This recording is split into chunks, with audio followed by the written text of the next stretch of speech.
রাজ্য সরকার যে এসএসসির দুর্নীতি, লাগামহীন দুর্নীতি এবং প্রাতিষ্ঠানিক দুর্নীতি, এই দুর্নীতির ফলে যে হাজার হাজার ছেলে মেয়ে আজ পথে বসেছে, তারই প্রতিবাদে ছাত্র, যুব, মহিলা, শিক্ষক সবাই আমরা প্রতিবাদে সামিল হয়ে বেরিয়েছি রাস্তায়।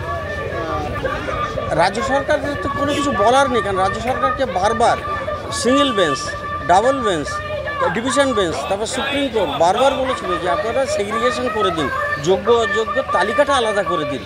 সেটুকুও তারা করেনি। তার কারণ কি চেয়েছিল, যে তারা যদি এইটা করতে চায় তখন ওরা যে দুর্নীতি, যে লক্ষ লক্ষ কোটি কোটি টাকার বিনিময়ে যে চাকরিগুলোকে দিয়েছে, সেইগুলোকে সবার কাছে উন্মুক্ত হয়ে যেত। তাই তারা সাধারণভাবে এই কিছু অসাধু এদেরকে বাঁচানোর জন্যে এই হাজার হাজার ছেলে মেয়েদের বলি দিল। এর বিরুদ্ধে আমাদের প্রতিবাদ কর্মসূচি আরও লাগাতারভাবে। আমরা শুধু কলকাতায় তো গতকাল আমাদের মিছিল হয়েছে, আজকের আমরা বসিরহাট সাব ডিভিশনের সবাই একসঙ্গে মিলছি, কাল আবার বারাসাতে আমরা বসবো।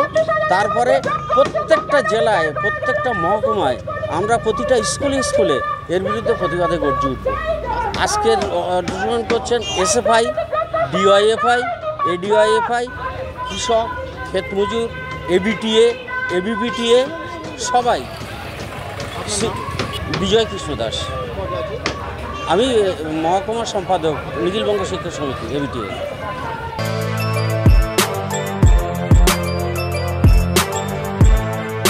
এখন অনেক বড় শ্রী লেদার্স, হাওড়া ময়দান। আপনি কি জটিল কিছু সমস্যায় ভুগছেন, সমাধান পেতে চান? যোগাযোগ করুন প্রখ্যাত জ্যোতিষ ও তান্ত্রিক মনসারাম ভট্টাচার্যের কন্যা মনসা কন্যার সাথে। প্রখ্যাত জ্যোতিষ ও তান্ত্রিক মনসা কন্যা হাওড়া জানবাড়ি ও হাতিবাগানের নিজস্ব মন্দিরেও বসেন। যোগাযোগ 9830106967 আর 9239655323।